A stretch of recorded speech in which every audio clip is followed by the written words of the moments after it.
Well, good morning, and welcome to the 43rd Annual CALLERLAB Convention in Norfolk, Virginia. Today is March the 22nd, 2016, and this is the Protect Your Identity breakout session. I'm Dennis Farrar, and I will serve as your moderator for the session, and our panelist today is Brian Jarvis from Silver Spring, Maryland. So let's have a nice hand for Brian. Brian calls up in the Maryland area and has been a CALLERLAB member for quite some time, and he calls basic through C2. I'm going to turn this over to Brian and let him talk for the whole hour if he wants.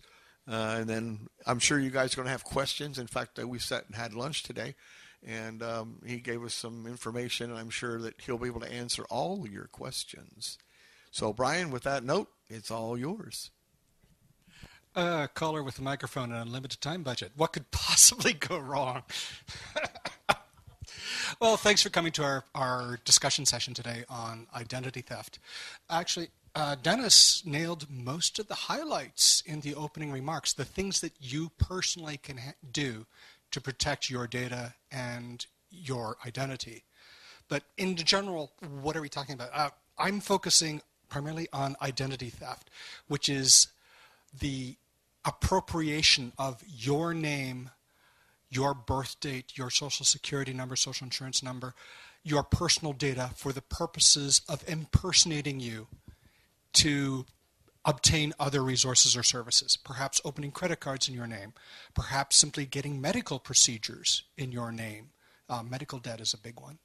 And various other activities, impersonating you, redirecting your funds, your mail to another location to impersonate you.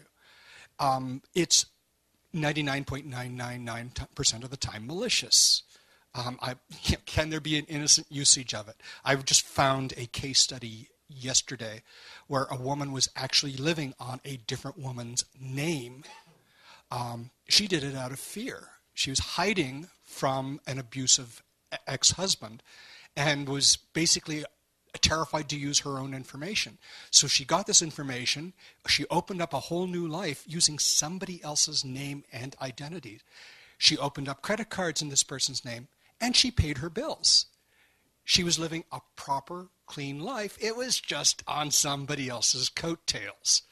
And nobody knew until the original owner of the name and information applied for a mortgage and found some irregularities in her credit report. That's when it all came unraveled. Evil, to steal somebody's identity and use it for your own purposes. Now, Dennis had hit on the highlights of how you can prevent this. And it'll be simple things under your easy control. Change your passwords. Change your password. And for the love of God, the word password is not a good password. Do not use ABC123. Do not use guest. Make it something complicated, but memorable. My favorite method is to simply look where I'm sitting, find a word. I'm looking at the word identity. I can break this up easily into two parts, insert a couple of punctuation symbols in the middle, and tack on a couple digits at the end that are meaningful to me. And voila, I've got something I can memorize very easily and would be irreproducible by anyone else. I can do that a number of times. But I'm getting ahead of myself. There are things in your immediate control, and password management is one of them. Now, is this a serious problem? Do we need to actually worry about this on a regular basis? And I would say, yes, it's something we should worry about. It is not of the top 20 things I worry about on a day-to-day basis. No, it's not in that list. It's not that critical and timely. But it is important. It's like filing your taxes. You don't think about it every day of the year, but there are certain times of the year, you give it your fullest attention. I have had my personal information released to the public inadvertently no fewer than 3 times by 3 different organizations in the past 3 years. Anthem Blue Cross had a major data breach. I happened to be a customer at the time through my employer. So there goes my home address, my birth date, my information numbers, which mercifully were no longer valid because my company had switched to a new plan just months earlier. My medical history, potentially, was all released out into the wild. Oops. A year after that, the University of Maryland suffered a major breach. I finished my bachelor's there in 2001, my master's in 2005. So all of my information was available at the time, and in that era, a student number was your social security number. So yeah, you were busy writing your social security number on the top of every page of every midterm and exam and the cover of every submitted report to your instructors for every course. Wow, what a nightmare that could have been. So I lost all my information at that time as well. And not to mention probably my academic transcripts for all the worth that might be. Just 3 weeks ago, my dear employer had a spear phishing attack. That is, they received, a person in our HR department received an email cleverly crafted to appear to come from a legitimate source asking for key information. And our HR person dutifully attached our W-2 filing to that email and sent it back. So that included all employee names, their social security numbers, their home addresses, the names of their spouses, domestic partners, and dependents, all in one shot, along with their salary information. Yay! They look legit when they come through because they got the logo of the company and all that, but in fact they're not. Yep, it's so yeah. Once again, all of my personal information is out there in the wild for everybody to look at. I am concerned, but I would say that I am not going to be panicked about it, and I'm not especially worried. From this latest round, I did the steps that I include in our lovely handout. I contacted the credit bureaus. I only had to contact one to put a 90-day fraud watch on my account. You contact any one of the major three, they will talk to the other two.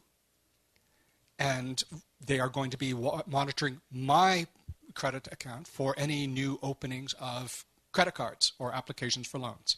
And they will alert me appropriately. That's for free. You get 90 days for free and renewable indefinitely. So, Brian, who is that? Can you give us names on that? Oh, yeah. That would be Equifax, Experian, or TransUnion. Those are the three major credit bureaus. These are valid certainly in the U.S. and Canada. I've lived on both sides of the border, so I can speak to that one personally. I am uncertain whether these same companies have a significant presence in, say, Europe or further abroad. I just do not have that information. But you can contact any one of these three organizations and say you want a 90-day credit fraud watch, and they'll take care of that. For a fee, also described here, you could actually have your account locked, so it becomes invisible to anybody else. If somebody wishes to view it, say a prospective landlord, or you're applying for a mortgage, or you want to get a credit card from this particular company, then you will be contacted and you can have it selectively unlocked for this purpose and then relocked again once it is completed. That they charge a subscription fee for. If you're really concerned and can spare you would have to contact each bureau individually. Each one has their own subscription fee. From Equifax, I believe, is $5 for the year. That would be a very safe way to go. It would also mean, though, that if you do lots of financial transactions, you may be unlocking and relocking fairly regularly. But it's safe, relatively speaking. My information has been released into the wild. But to this point, I have been checking my credit reports regularly, and my identity has not been stolen, or at least not reused in a way that shows up in any sort of traditional search. So at the moment, now I probably just jinxed this by saying this out loud, but I'm feeling actually pretty confident about my particular situation. Yes, I have had on occasion credit cards stolen or my numbers reused. I have not personally encountered a credit card skimmer, which is an attachment you might find on any sort of device where you insert your credit card, most commonly found on service station gas pumps. Somebody can go in there in the dead of night, quickly slap this thing on the front of the pump, and then when you insert your card into the machine, yes, the pump or an ATM or whatever will be able to read your card, but the device in front is simultaneously reading your card's barcode information. And then making a copy of that. So they could replicate, in fact, reprint a whole new credit card using the information that they've obtained. I have not encountered that yet. I have encountered situations, though, where I have purchased something and the clerk behind the counter either managed to make a copy of that information subtly when I didn't see it, or something else to watch for is when they swipe your card twice in two different machines. That should never happen. Once, and you get a reader and they swipe it again on the same machine, okay, that happens. That's just technology failing. But if you see them swiping in two different machines, one is your legitimate purchase. The other is recording your information for future reuse. And of course, if you're at a restaurant somewhere and you just place it on the tray and the waiter or waitress walks off with it, heaven knows what's going on in the back room. That is an issue I've only ever had in the US of recent years. Canada long since switched to a chip and pin system where they bring the terminal to you. It's a little Wi-Fi device, a handheld terminal. It is handed to you. You insert your chip and pin card. You type in your numbers. You set your tip. Then you sign or use your a pin, and then you remove your card and you give the device back to the staff. Your card never leaves your presence. The U.S. will catch up eventually to the world. Some of the restaurants in the U.S. are using that. I think Applebee's does that, and Chili's. They have those, and they also have games on those things too. You can play games. My grandkids like that. But anyway, that's what they have, and so it's that's where I like to go. I don't like my card out of my sight.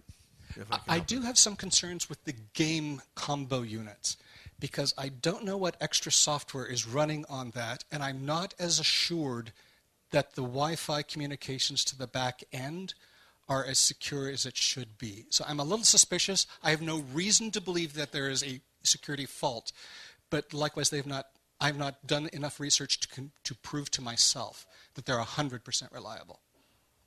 Usually you can find out if something has happened to your credit card is if you monitor your credit card on a regular basis or your statements, and there's a $1 charge there, and you wonder what is that.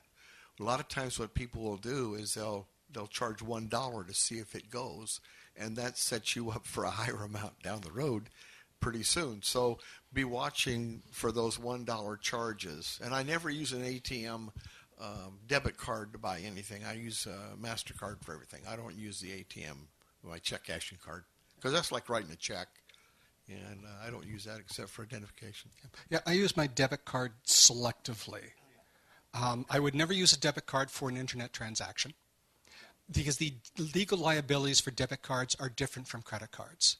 Credit cards, at least your legal liability is capped at $50 once you report the theft. Now, if you've got a really sweetheart deal with your bank, it's sometimes a selling function. As you mentioned yesterday, zero liability cards. That doesn't matter what happened, they eat the loss, and that's good protection to have. Debit cards do not frequently carry that. In fact, I was just checking on it. Yes, once you report, within 3 business days, your liability is capped at $50.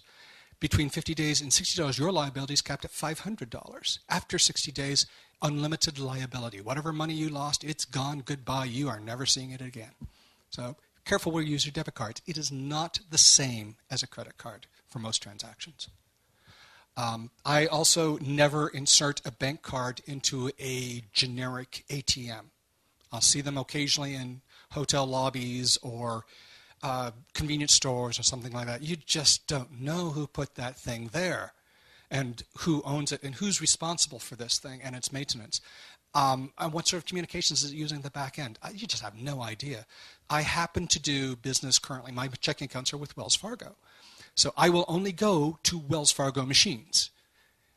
If I'm truly desperate, I will go to another bank's ATM, but only if I have confidence in that bank that's a major chain, like a Bank of America or Citibank or something like that.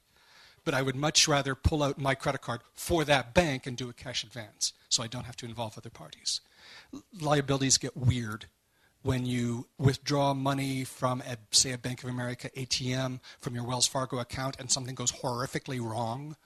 Well, is that Wells Fargo that needs to make it good? Is it Bank of America? Do you just need to eat the loss? Do you sit there and watch them fight back and forth? Or do they just ignore you? I'd rather just deduct the whole issue. Simplicity is your friend. How to do safe transactions. I mean, we've mentioned the obvious ones. Don't let your cards out of your sight if you possibly can. Check your statements. Check your bank statements.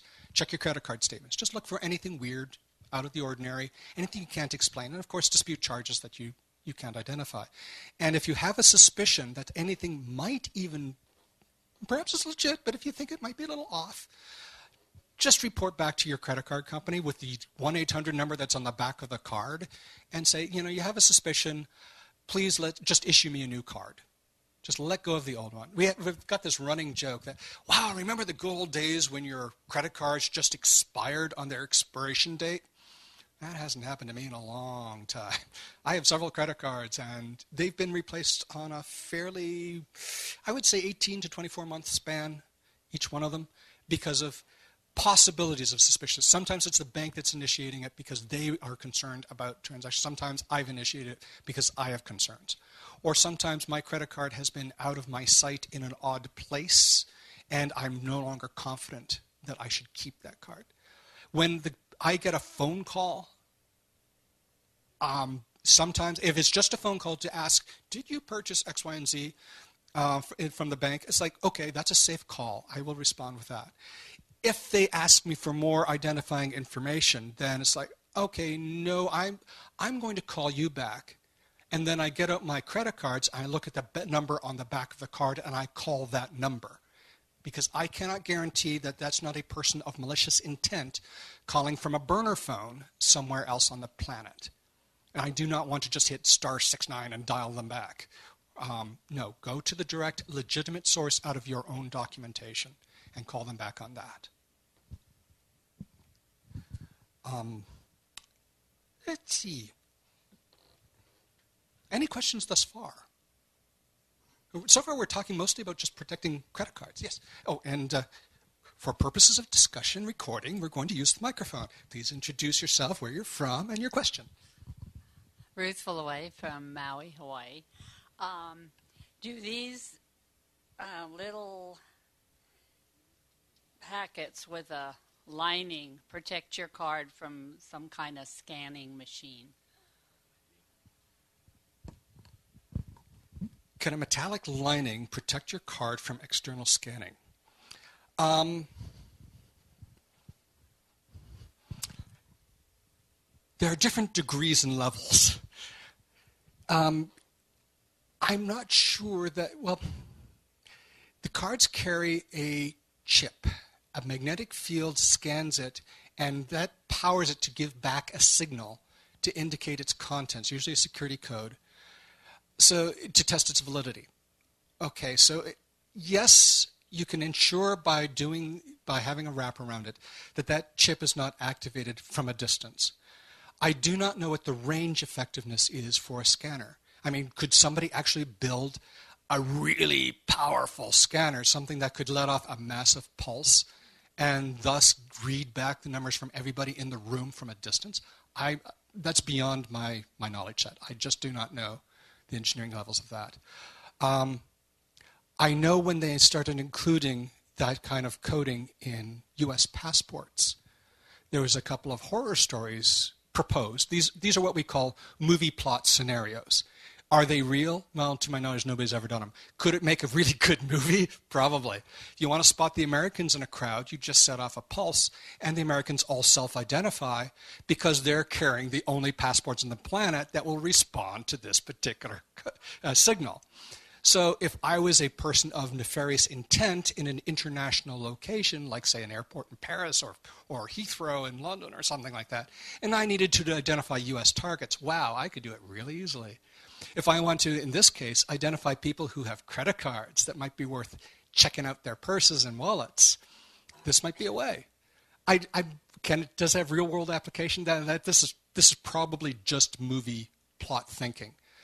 But keeping it wrapped up, putting it into a magnetic bag, it's not going to do any harm. But personally, I would think the greatest utility of that is making sure that my credit cards are protected against the magnetic fields of my own phone, so I don't accidentally wipe out my own magnetic information and destroy my own credit cards by mistake. As Kent is about to point out, I've done that 3 times this past few days with my room key, accidentally putting it in the same pocket as my phone. Oh, he's Ken Forrester from Silver Spring, Maryland, is about to point out one of my other sins, I'm sure. Actually, has nothing to do with you. I work for a patent and trademark law firm. And one of my old firms, the big client was Citibank. They were working on technology for RFID chips and credit cards that could be read at about 10 feet. I don't think those have been implemented yet, and I don't know that they've ever conquered all the security issues that will ever be implemented. But they do have a range of about 6 inches. So in theory, it's possible to pass something past your purse or past your rear end where your wallet is and to read it. It's extremely expensive technology, so it doesn't happen often, but it can. So what you're saying is if somebody passes you on the street and you got your purse hanging over your shoulder, some guy walks up behind you, bumps you, and takes that scanner and scans it over your purse, he gets your information. That's the theory. That's the fear they build on. Okay. Actually, I wouldn't even bother with that. If I was a person of evil intent, I would go to the tables in the food court of a local mall and put the sensor on the bottom of a table. Or I would go into the men's room of an airport and put it on the back wall above usually there's a ledge above the urinals where you can place any sort of carry-on luggage or a small item. And I'd put it there. So it's got like 60 seconds to scan whatever's in front of it before people move on again. And people come into the airport and they move out of the airport. They come into a shopping mall and they go out of the shopping mall on a regular basis. So you get this high traffic zone and you don't have to move. You let the people come to you, and then they wander off again innocently. And they will never think about when they find something on their credit report or their bank statement that is erroneous months down the way, they are never going to think, oh, that must have been the lunch I had at Lakeshore Mall. It's never going to occur to them. The only snag with that, of course, is shopping malls have security cameras.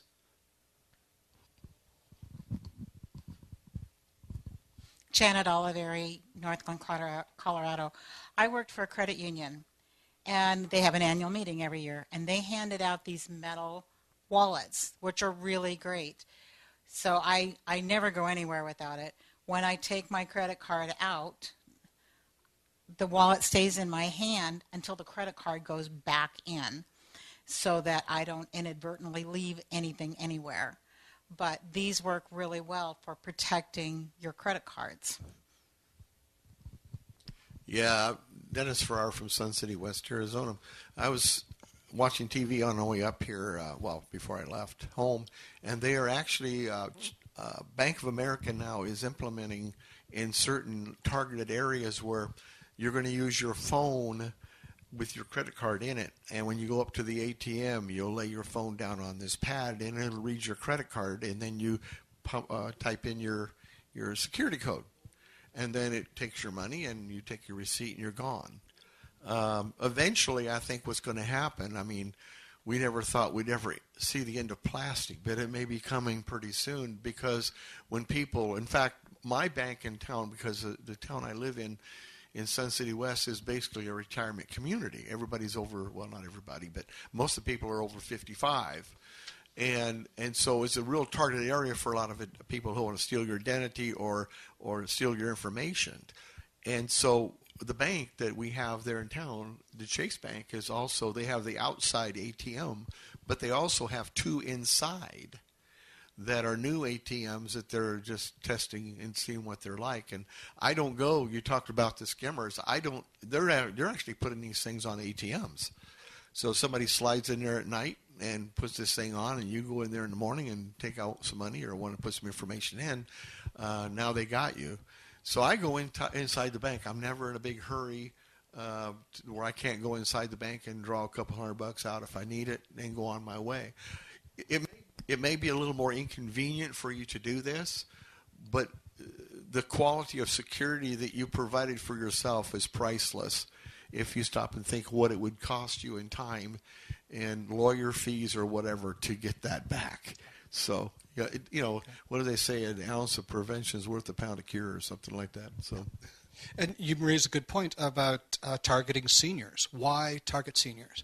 Well, a significant portion are not as fully tech savvy as the younger generation, because they're learning about the internet in their 60s or older, as opposed to having been born into it. So there's perhaps, for many, a lack of awareness of what could possibly go wrong, or the full extent of it. As well, seniors, by definition, have been in financial transactions for most of their lives. They've got an extensive credit history, which is a really rich field to mine. And particularly in a seniors community, they wouldn't be there if they didn't have money of some kind. They've got resources. They may have financial accounts, retirement savings. There's going to be regular deposits of Social Security, pension payments, that sort of thing. So, yeah, if I was going to go looking for profitable victims, I'm not going to be looking at starving students in an artist colony. That is just not going to be my place. Yeah, I'd be targeting Florida. Okay, let's face it. I want to target the entire state of Florida. So how do we keep our stuff safe? Well, we talked about passwords. Have a different password for every bank. You do not want to use one password, somebody nails that, and then they guess your other locations. Bad idea. Different passwords for each one. You can track them. You can use software like KeepPass or Password Safe or something like that to record your passwords and keep them password encrypted on your computer or your mobile device. But if you're going to do that, make sure that your laptop or your mobile device is itself secure. You should, everybody with a mobile phone, you have put a combination code on it, right? Please say yes. Because the weakest link is always the things under our control, typically. Make sure there's a password on your phone. Only install apps that you absolutely need or have a good use for, not frivolous things like, oh, so-and-so said this was a cute game. No. Do not do that. Just if you need an app, okay, download it from an official source, Google Store, Apple Play. Do not allow installations from other locations. You do not know what has been tucked into that code. At least Google and Apple are scanning the applications to look for malicious stuff, and they filter out a huge chunks. Things do slip through. They try their best, though. Let's help them by actually taking advantage of their services. Yeah, I use McAfee LiveSafe, and I also have a program called Lockout, and I think it's Lockout or Lookout. But it'll tell you when you download the app if it's safe. McAfee will actually tell me if I go into an area that has an unsecured Wi-Fi, and it'll pop up and it'll say, this Wi-Fi is unsecured. Do you want to trust it and continue, yes or no? So, and you'd be surprised how many people I run into just talking to people and network with people, find out what they're doing. They don't even have a Wi-Fi password on their home network system. You know, they don't. Why? I mean, and like I mentioned the other day in the opening session, you know, when I found out that this guy down the street from me, a friend of mine, his neighbor had this car pull up in the middle of the night, and he went out to see what he's doing. Oh, I'm checking my email. Well, how do you know that's what he was doing? Yeah, we call that war driving. Yeah. How do you know that's what he's doing? So then I made up my mind right then and there that I want to make sure that everything I have in my house is protected, because I'm gone for 3 months and my wife is there by herself. And I don't want to have somebody parking out in front of my house and saying, well, I'm just checking my email. You know, you don't know what he's doing or she's doing. So yeah, war driving is just to basically put a Wi-Fi equipped system on your laptop and then just slowly cruise through the neighborhood, finding where all the Wi-Fi spots are and which ones are open and which there are different levels of security and encryption, which ones are WEP, which ones are WPA2, and so on. And just to scan through, or sit in the parking lot of an apartment building, and there's the gold mine. Surely one out of these hundreds of Wi-Fi accounts may be open. And then that's a weak spot. Not that you're necessarily interested in what these people are doing inside their apartment or with their laptops, but you can then use that Wi-Fi hotspot to contact the rest of the internet to hide your evil actions elsewhere. There was a cute story from about a year ago. I heard about this through a friend. A guy was really bored and Wi-Fi equipment is really small these days. Raspberry Pi modules and Wi-Fi modules, they're very small, very lightweight. And they can be battery powered, so you don't need a full laptop to build a scanner. So he built one small enough that it fits on the collar of his cat. The cat is an indoor-outdoor cat, so he just let the cat out one day and he came back with a list of open Wi-Fi in his neighborhood. The cat was doing the war driving for him. The bigger scammers will mark a building, and they all keyword together, and they know the mark that they're putting on the building and which side of the building they put it on, and so they can go around and get more high-powered because they're coming through corporations of whatever else. They can get it to mark that building with. Yeah, you can give away the location with the GPS coordinates, which you collect at the same instant with your mobile phone. So you want to keep passwords on everything, on your Wi-Fi, on your phone. Keep passwords on all of your accounts. Keep different passwords for all of them. Like I mentioned yesterday, I guess it was yesterday. Yeah, yesterday during the session, opening ceremony, I use Microsoft Excel to do mine, and I date them when I change the password. Then I sort it by date to see which one I haven't changed for a while. Then I rechange it, put a new date in there, and then that goes down at the bottom of the list. I rotate the passwords through. So this is something you can do, and most people use Microsoft Word and some of those programs to write letters and all that stuff. So that's probably, you already have that access where you don't have the app for SafeKey or whatever it is. You don't have that, so you'd have to download that app. But if you have Microsoft Excel, that's perfect, because I'll tell you what, I've got a full sheet of stuff, and you also have the ability to sort by any field. You can sort by, the name or the date or the username or whatever. You can sort by any way you want. So, but do something. People don't like passwords because they have too many. You almost got to get a password to even breathe almost anymore. And people just don't like to do a lot of stuff because of that inconvenience of having a password to conduct business. I wanted to ask Brian something.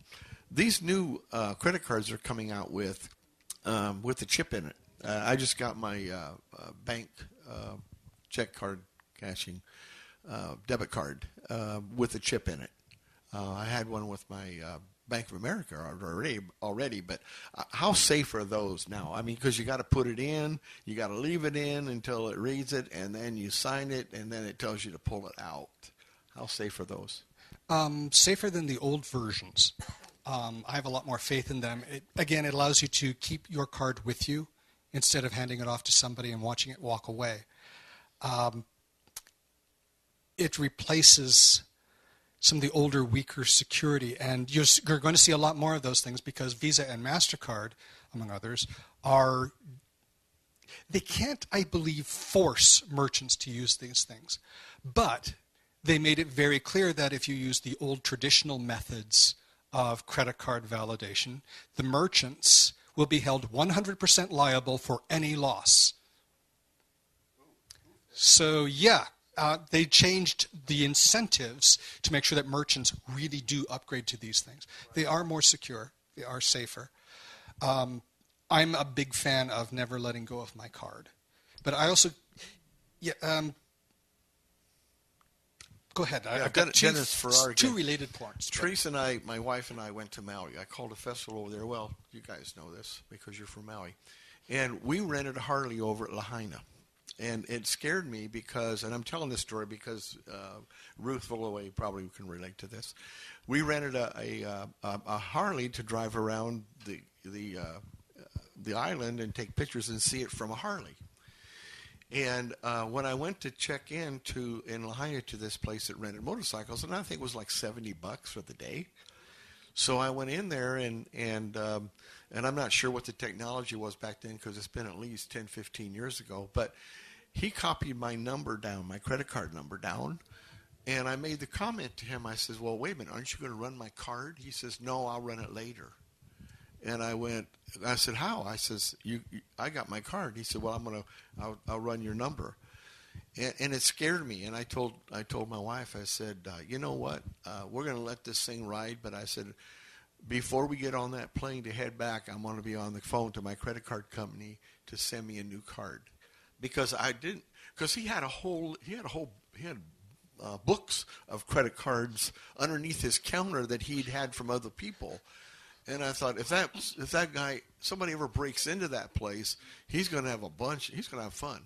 So I took, be proactive about this stuff. Don't think everything is okay just because somebody hasn't called you and said, yeah, you've been breached. You got to think like a criminal and then try to answer your question. What if?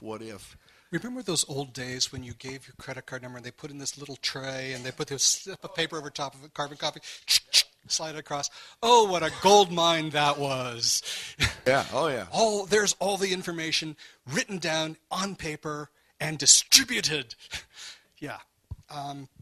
You do a little dumpster diving, you collect a lot of information. Yeah, 4% of all identity theft is done by dumpster diving, folks.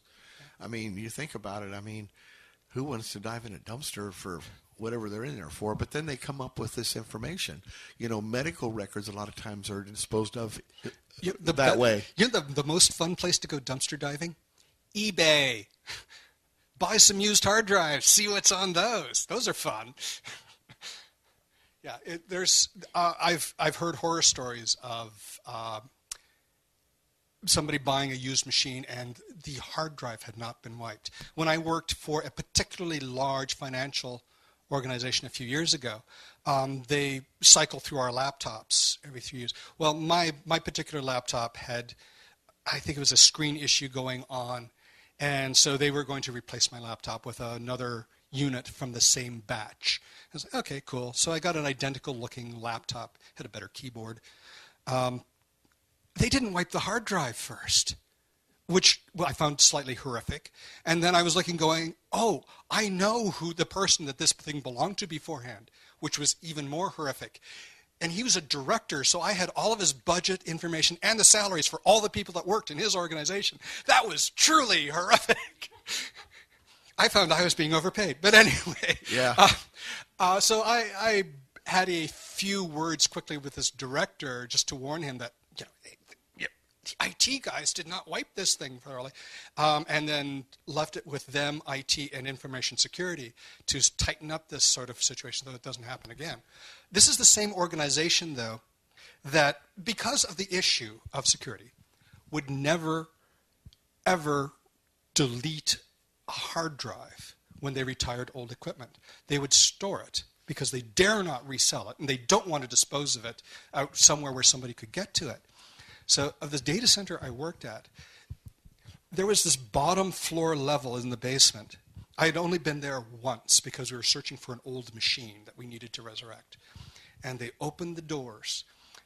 Have you ever seen the closing scene of Raiders of the Lost Ark, where you walk into this warehouse that goes on forever?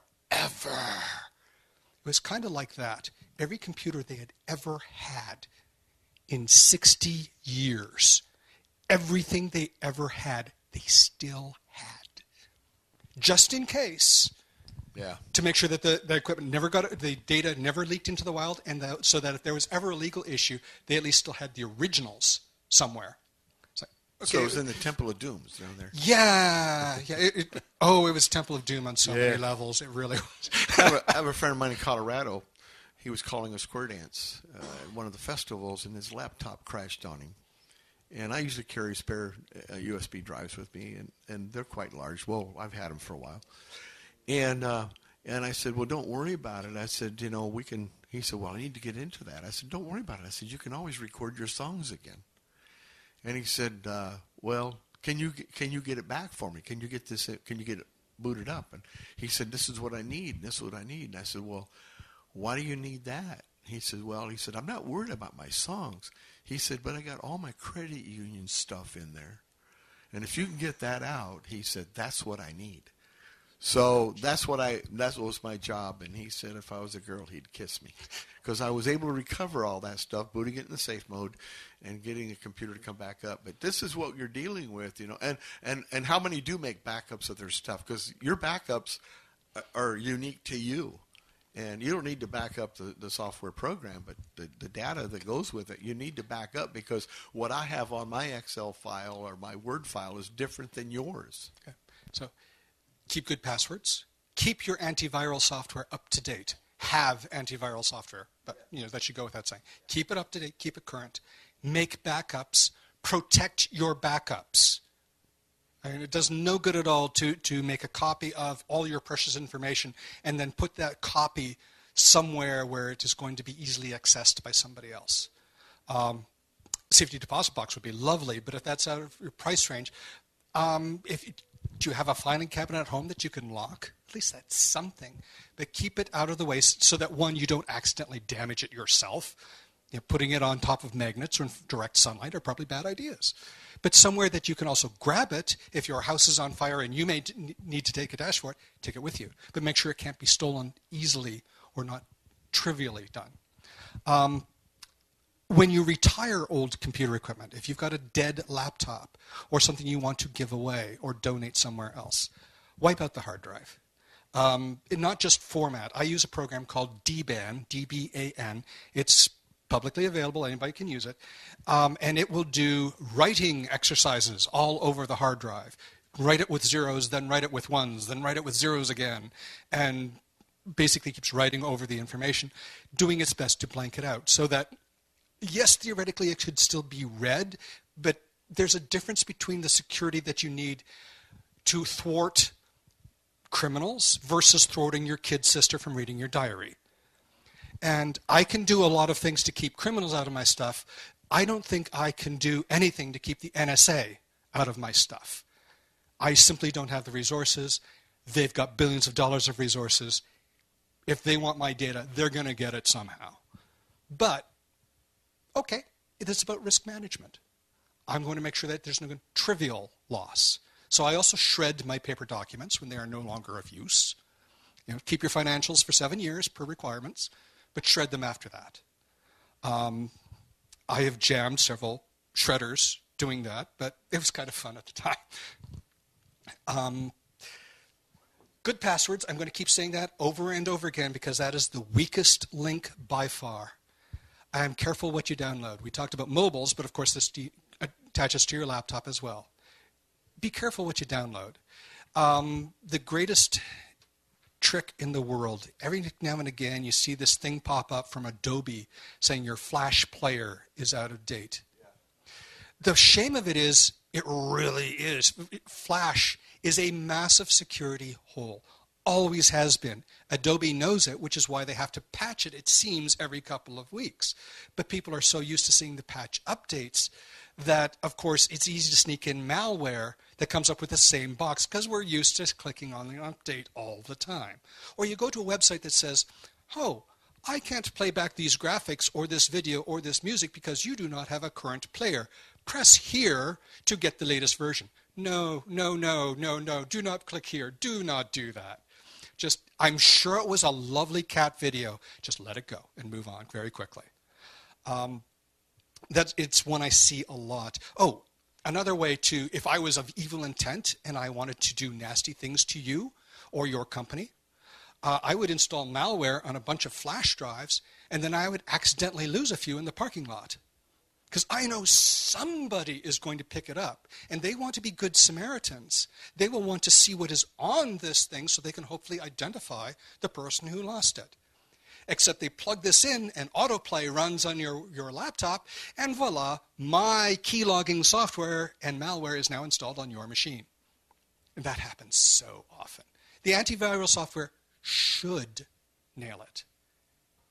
But as we say in security, you as the protector of data, you have to be perfect 100% of the time, no lapses ever. I, with evil intent, can try 1,000,000 times and I only have to succeed once. So this is why many corporations turn off USB ports on their company-issued equipment. And that's also why bring your own device to work policies are really problematic in many locations and strictly forbidden in others. Let's see, what haven't we touched on? Well, I'm looking right here, Brian. It says, how safe is the cloud? Yeah. Can you touch on that? For the most part, it's pretty good, but I'll also cover it with it depends. Okay, when you're dealing with cloud services, what are cloud services? When you're storing things in a remote drive, Google Drive is a good example. Microsoft OneDrive, Apple iCloud, and these related services. The data is being stored out in their service somewhere, and you are using your mobile device, your laptop, to connect to it, retrieve what you need, store it. So OneDrive, for example, it looks like another hard drive to my laptop. I could store gigabytes of data out there. iCloud is great.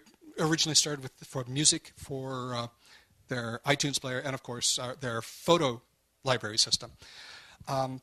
So there's two things going on here.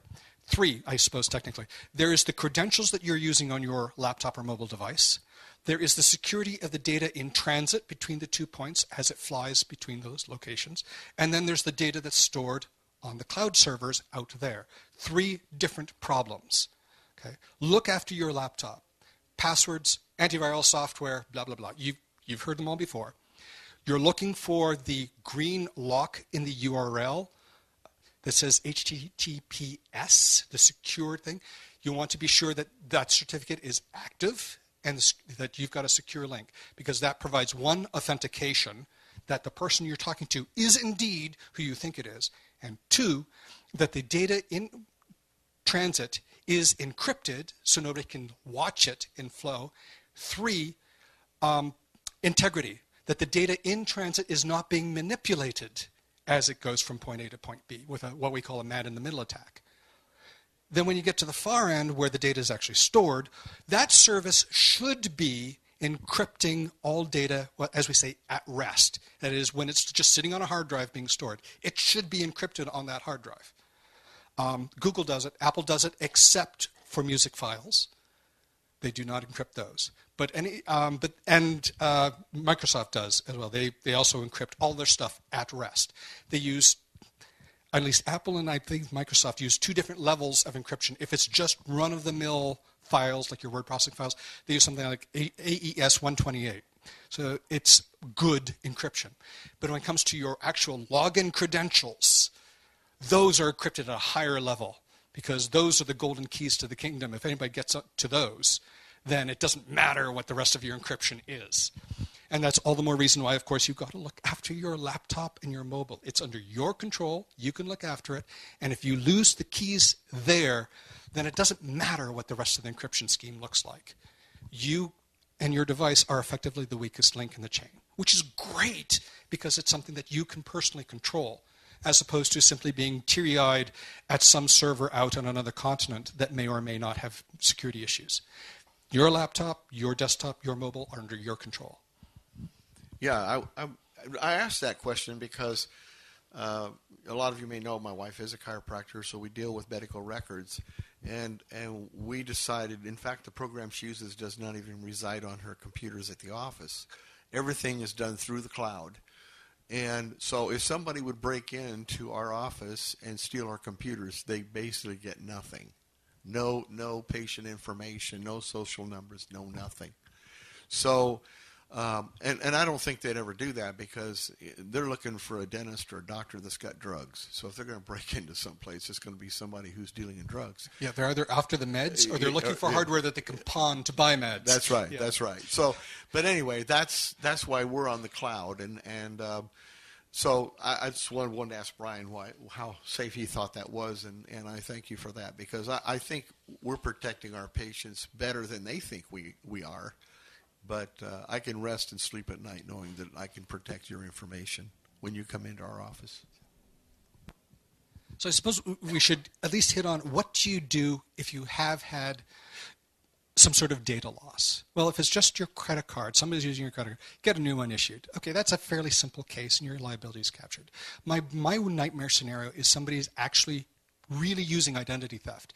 They've taken your name, your birth date, your social security number, your address, and they've opened new accounts under pretending to be you as identity fraud. And to cover their tracks, they have, of course, opened up these new accounts with a change of address that directs all the mail and the billings to some other location so that you'll never find out about it. And updated the telephone numbers to redirect all calls then to their burner phone, where they can assure the financial partners that, yes, indeed, they are so-and-so. What can you do about that? Well, the hardest part is just finding out, has it happened? Watch for your bank statements. Watch your bills. If a bill you've been expecting suddenly stops arriving, like say your monthly cable bill, suddenly is no longer arriving, that should be a red flag. If you're starting to get bills for things that you don't recognize, that could either be just regular run-of-the-mill mail fraud, where I get that on occasions, like I get a statement that looks like an invoice, and very, very fine print on the bottom says, this is not an invoice, this is a promotional offer. Yeah, watch for those. But if it's a legit invoice from, say, I don't know, a dental clinic or something like that, like you're looking and going, what the hell? Yeah, probably somebody's trying. Check your credit reports. Almost every state, I believe, gives you a free credit report every year. Certainly Maryland, where I live, does. So there are 3 major bureaus. Each one of them is obligated to give you a free credit report every year. So I usually stagger mine. I will get one report from each one every 4 months. They're going to be reporting almost exactly the same data with slight variations. So for no charge at all, I get regular updates on what's going on. And it's very rare that I've ever seen an issue. Sometimes it'll be things like, the sort of things that show up on my account are silly things like, this credit card that's open there is like, no, I closed that account like 3 years ago. That shouldn't be showing up anymore. If you spot something, contact the bureau and dispute it. Then they are obliged to launch an investigation to find out themselves where this entry in the report came from, who reported it, and do they have documentation to back it up. And then that starts the trail then of trying to figure out where your information may have been stolen, and if this is perhaps a billing accident on somebody else's part. Maybe it's not identity fraud, but this is how we find out. Check everything that is suspicious. And even if it is legit, but you do not think that it should be on your report, or there's an explanation for it, this is beside the point, you are allowed to have a note attached to your credit file. So, totally off the topic of identity theft, sorry. If you had, say, an outstanding medical balance, a medical bill that had gone overdue and was damaging your credit, it is perfectly legit. Charge, yeah, overdue, didn't pay it. But you can add a note saying, I was recovering from cancer and was in chemotherapy and was out of work for an extended period. My disability didn't go that far. And you can add that as an explanation for something. And lenders do care about that. You weren't just delinquent on a debt. Yes, you're behind, but with a good reason. Anyway, back to identity theft. Check your reports. Report anything suspicious. Challenge it if it looks so. If it is somebody indeed stealing, then close whatever bank accounts or checking accounts that might be vulnerable. If you have a suspicion, and that could include all of them, if you are suspect of any of your existing cards or bank accounts, let them go. Transfer all your services to something fresh and new and start clean. Your credit score will follow with you. That's okay. And the bureaus will note in your file, possible case of identity theft. As part of remediation, new accounts were opened up, old ones were closed. And they will mark the continuity in their files. So your credit history is still good. Definitely put on a fraud alert. Like I said before, 90-day fraud alert, perfectly free and renewable every 90 days. Put a watch on if you want. That will cost extra. And contact the IRS. Or if you're in Canada, the Canada Revenue Agency. You want to be sure that your future tax returns are not being applied for by somebody else. Now, my company's breach just recently, 3 weeks ago, right after that, 5 people in my company that I heard of suddenly had a problem with getting their tax returns because somebody else filed first on their accounts. And money then was being deposited in some evil person's account instead of their own. Bad thing. I had filed early enough that I missed the issue because I had done direct deposit then. Nobody else can do a direct deposit off of my account again until next IRS tax cycle. If there was any, including myself, if I had any dispute at this point, even I would have to now go through a check writing process from the IRS. The U.S. Treasury would be sending me a check.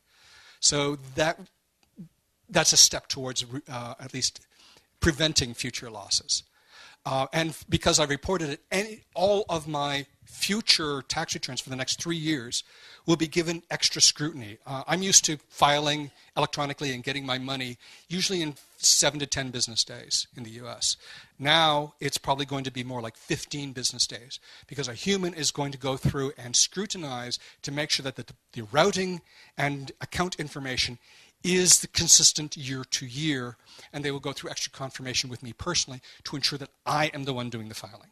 So that's going to happen for 3 years. My tax returns will be delayed. Okay, I can live with that. At least the money gets to me eventually. Also contact the Social Security Administration. You want to be sure then that they aren't reusing your Social Security number for, say, somebody who does not have papers to work in the U.S. They may have hijacked your number. Or they may be applying for government benefits in your name, applying early for Social Security or for some sort of disability benefit, and drawing down public money on your name and number. So contact them and be sure. As well as was mentioned at the opening ceremonies, if you have any minors in your household, check them too. Of course, scammers, if it used to be in the old days, the best way to find a Social Security number that would be available is to check the newspaper for obituaries and for birth notices. Because now you've got names and dates. And perhaps the death notice hasn't been filed with the Social Security Administration yet. Maybe. Maybe we'll get lucky. Maybe there'll be a delay in the filing. And that'd be a great way to slip in. And of course, nobody's going to check the credit records of a 6-month-old baby. The baby himself is not going to do any financial transactions for a while, so it's a clean slate. Apply for a Social Security number immediately for the kid, and then ride on their name and coattails as long as is necessary. And when that gravy train ends, you can slip over to another one. That's not as common anymore just because it's a low-yield kind of crime. It's much easier to go after the mega hits on, say, Office of Personnel Management or Anthem Blue Cross or any of the other banks, universities, not-for-profits, government agencies, and so on that have major breaches. When you get several million records at a time, why bother with the penny ante stuff you get from your local newspaper? Any questions? Oh, yes. Oh, yes. Question from the back. Running back with the microphone. One in the back. Here we go. State your name and where you're from. June Bartley, Overland Park, Kansas. I'm not a caller. I'm just a guest. But I've recently come into the technological age of Facebook. And I want to know all these things that they come up, these funny things and these stories and things that comes up, are they safe to open those? No. Yeah, I was going to add, I was going to put on a little caveat that 80% no. Sometimes they're just linking a story from an organization you know about. If I see a link and I can confirm the links from WashingtonPost.com, it's probably good. But if it's one of these things that is, you won't believe what happened after this guy presented this to his wife. I know it's just link bait, and there is nothing but agony and unhappiness at the other end of that link. The comparison I heard about ad networks, because you go to the site, and the site itself is not malicious, but there's ads popping up everywhere. The site owner has no control over the content of those ads. They're just participating in a network that supplies the ads. So the comparison I heard is, imagine going into a store, and suddenly you're talking to one clerk, but there's 1 million invisible clerks that are all right behind you. Then you leave the store, and all of those clerks are following you home. And then you arrive at home, and all of those clerks come into your house with you, and some of them start stealing your stuff. That's how ad networks can work. And that's why you definitely do not want to go to those clickbait sites if you can possibly avoid it. Yeah, I don't know if we're allowed to mention any things, but I have apps that on my computer that, because I was getting annoyed because it was always coming up, and my wife loves to click. But then she says, Dennis, I got a problem. Oh, yeah. Yeah, I say, well, okay, what is it, honey? And she'll tell me. I use a program called AdBlock Plus that will eliminate a lot of this stuff on the right-hand side. And you won't even see it. And what happens is you click on it. There's a banner there that says, is your computer running slow? You want to speed it up? Click here. So you do, and all of a sudden it goes through all this stuff, and it's downloading the software. So many pop-ups. Oh yeah, and what ends up happening? It gets on your computer. Now you can't get rid of it, and it creates a nightmare. So if you think you want to click and it looks like the video is good, or somebody says you won't believe this, LOL, don't click on it unless you know it's from somebody you know. And even then, I don't. In fact, I even have people that friend me on Facebook, and I said, "Did you send me a friend request?" Yeah. Oh, okay. I'll call them and say, "Okay, I'm glad you did. I'll friend you." Facebook can be your best friend in some instances, but it could also be your worst nightmare if you don't manage it properly. And be careful what you fill out even in the Facebook profile. I do not fill out my full home address there. I say Silver Spring, Maryland. I am not giving them the location of my house. If you go to my Facebook profile, because it does demand a birth date, you'll find that my birth date listed there is January 31st, 1966. And if you know me, you know that that is not my birth date. Yes, I am lying to Facebook, and I don't care. Facebook only needs to know that I'm over the age of 14 per their terms of service. They don't need a telephone number. They do not need my home address. They do not need my birth date. And I'm sure as hell not giving them any more information than that. Yeah, only fill out the information that is required. And like Brian said, if you can fudge it a little bit and lie, do it. Don't give out your personal information unless it's just really necessary. In most cases, it's really not. And be careful who you friend. Yes. Yeah, I only friend people I have met in person at some point or know very well through at least a mutual friend. A complete stranger from a strange country, no, not going to happen. Janet Oliveri, North Glen, Colorado.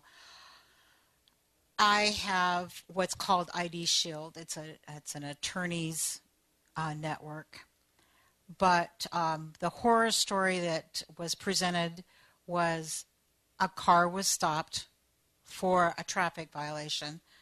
The police officer went up to the door, got the guy's ID, went back to his police car to call it in, and the next thing the guy knew there were like 4 or 5 police cars, all lights and sirens, handcuffed, taken in. Somebody had stolen his ID. He had no idea, had committed a number of felony crimes, and this is how he found out about it. So there's so much information that you don't even put out there. I can go online and find out birthdays and addresses and family people and go to the tax assessor's office and find out all about your property. There's so much out there that you don't even have to put on, that you need to be watching out for yourself and do some research on yourself and find out exactly what's out there. Good point. In some ways, it's kind of an interesting conundrum.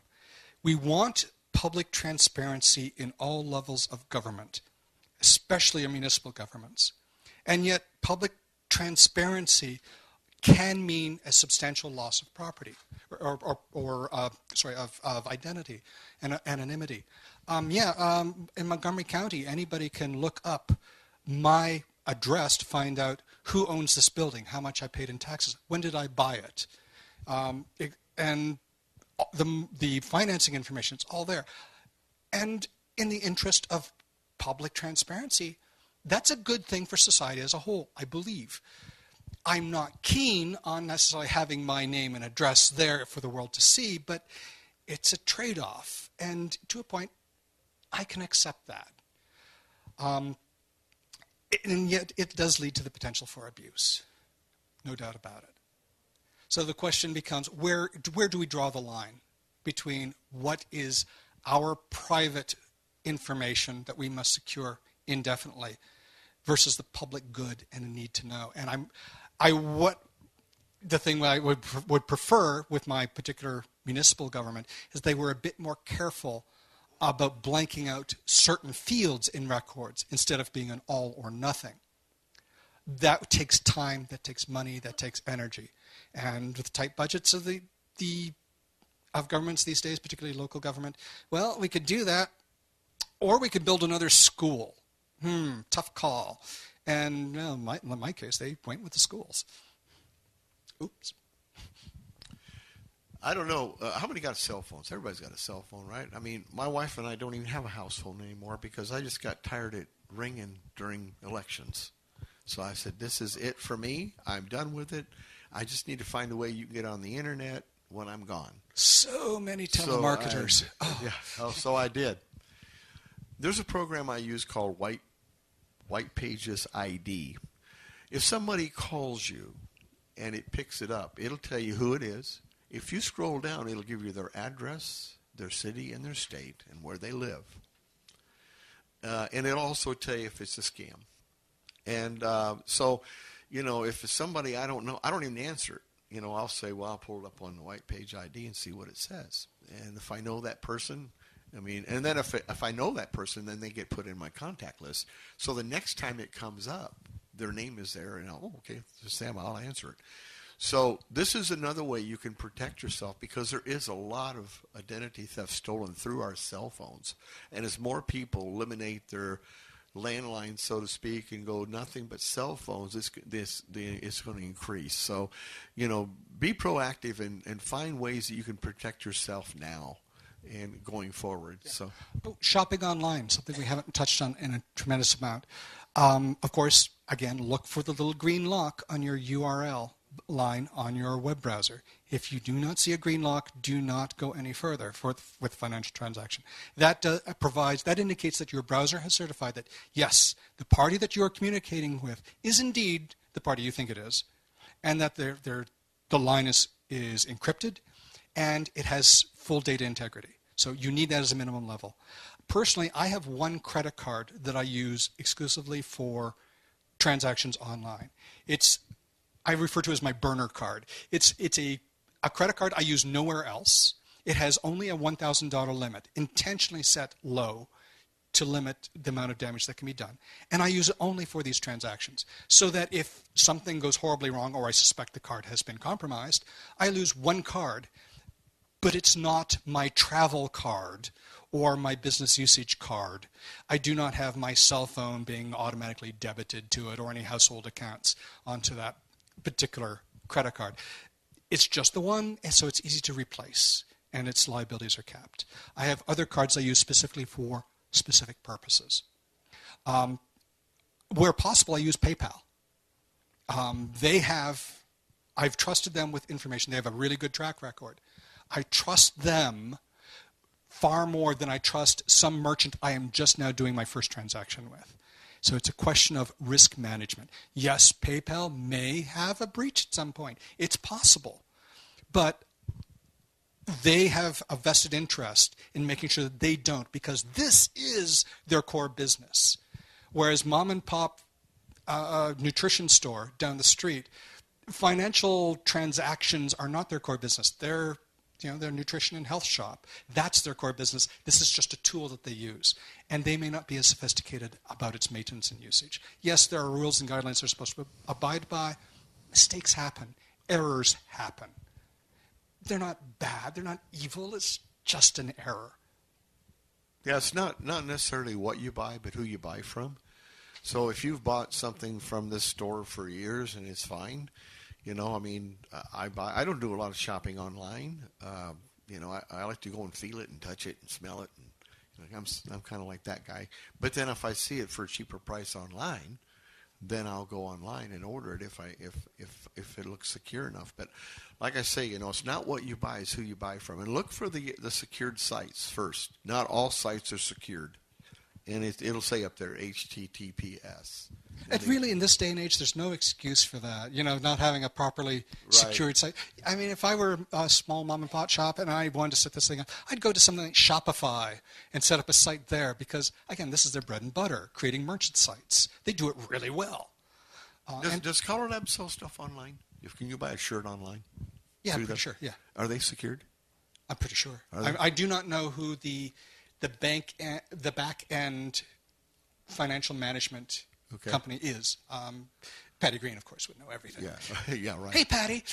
Yeah. But anyway, I was just curious because some of those places do have secured sites, and so just be looking for those. I go places that offer me to do the Android Pay. For instance, I go to Sprouts. I don't know if you have them here, Whole Foods. That you just go up, you activate your NFC, you hold it down on there, go like this, and your transaction is done. And it assigns a random number to that transaction that the merchant never sees. So if somebody would break into their place or whatever, they're not going to see your credit card number. And I can turn around and go back through that line again, and now it assigns a different number, even though I was just there. So use places like that. I pay all my bills online through my cell phone. When I first got my cell phone, I thought, gosh, I don't know if I want to do this. I don't know if I trust my phone. But I'll get an email, and I think a lot of you guys can get this too if you want. They'll email you your electric bill, your phone bill, or whatever you have, your water bill, and tell you how much is due. As soon as I get that email and see how much is due, I go to my phone, log into my account. I pay that. I'm there about 5 seconds, maybe 10 at the most. I log out, and that bill's paid. It's probably a lot more safer than some other ways I could do it. So, and it's a lot more handier because I'm looking at one screen telling me how much it is. I'm using another screen to pay it. So it makes it really handy for me. So. No, I don't think so. Cindy Boone with the 67th National Square Dance Convention. I logged into my checking account. It's been about a year ago. And I went, whoa, wait a minute. I got a lot more money than that. So I called the bank, and sure enough, there had been a $1,500 deposit. Check zapped through my, debit card zapped through my account. And I said, no, this is not me. And I called, did my homework and figured out where it came from. And lo and behold, the bank got back to me and said, yeah, we're pretty sure that you didn't do this, but in the process, they locked my account and shut it down. I had no access to my bank account. So what I'm saying to you is, and I got to thinking, so this can happen to me at any point in time. I need some money set aside in another account so that this does happen to me. I have something to live on because my account was going to be shut down and could be shut down up to 6 months. Well, I think that's probably pretty standard for companies to do that because you have to stop and think about how many millions of dollars that credit cards companies are having to eat every year because of fraudulent purchases or transactions. And so they do this to protect you. But if you are proactive about it and you check on these things on a regular basis, you could probably catch that way before. Before it happened, because they want your business and they're all too happy to get this thing straightened out for you. Yeah, I keep bank accounts in 2 separate, unrelated corporations, and I carry more than one credit card because if I have to shut down one, I still want to eat that day until a replacement comes in. So I have an Amex and a MasterCard and a Visa because Visa is accepted most everywhere. But there's been 1 or 2 places where the Visa network was down, that simply wasn't functioning, and I could fall back to one of the other cards. And I, on a business trip in San Francisco just recently, not recently now, it was late last year, I accidentally left my Amex at a restaurant. Totally my fault. I did that. Yep. But mercifully, I had my MasterCard with me, and so I could still actually eat until I got home and got a replacement card. Rita Seeberger, Hale, Michigan. Last year, someone called Social Security and tried to set up an account with my mother's Social Security number. They closed her down, and we didn't get a check. I called them and let them know that we had not tried to do an account under her number. So they did an investigation. But until they had determined that it wasn't me, and I was who I said I was, she didn't get a check. They also gave me a ton of these cards, and I'm going to give you a phone number to call. 1-800-772-1213. And if you're going to set up an internet account, and this way you can check your Social Security stuff, it's www.socialsecurity.gov.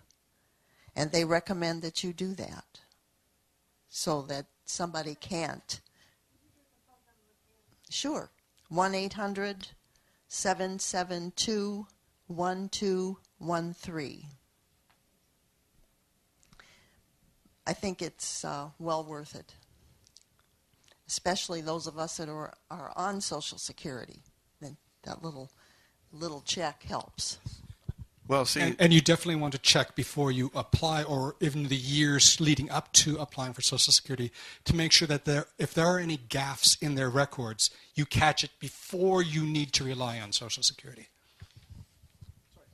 I interrupted you, Dan. That's okay. That's all right. That's okay. We're almost out of time. It's our break time here coming up pretty soon. I got a question to ask all of you, all 7 of you. Do you think this is worthwhile to have this again at another convention or a CALLERLAB convention? Do you think this is something that should be ongoing? And because identity theft is not going to get better; it could get worse, and we need to be kept aware of the technology holes that are out there that we need to be able to protect ourselves instead of being able to put the fire out or close the barn door once the horse gets out. And a lot of times that's what happens. We're not aware of this until after the fact, and then we got to go back and clean up everything. So if you think this is something that needs to be done at future conventions, let us know, because that's one of the questions. So I don't know how Brian feels about it. I don't even know if I'll be the moderator or the panelist next year, who it will be, but it would be good to hear from different people. That's for sure. I'd like to add just 2 quick closing notes. An important part of identity theft recovery is being able to prove to authorities that you are the legitimate owner of your name, your numbers, etc., etc. So if you don't have it on file already, do keep a copy of a birth certificate and your Social Security card. Photocopy your credit cards front and back, because if you lose one, you won't have the 1-800 number on the back to report the loss.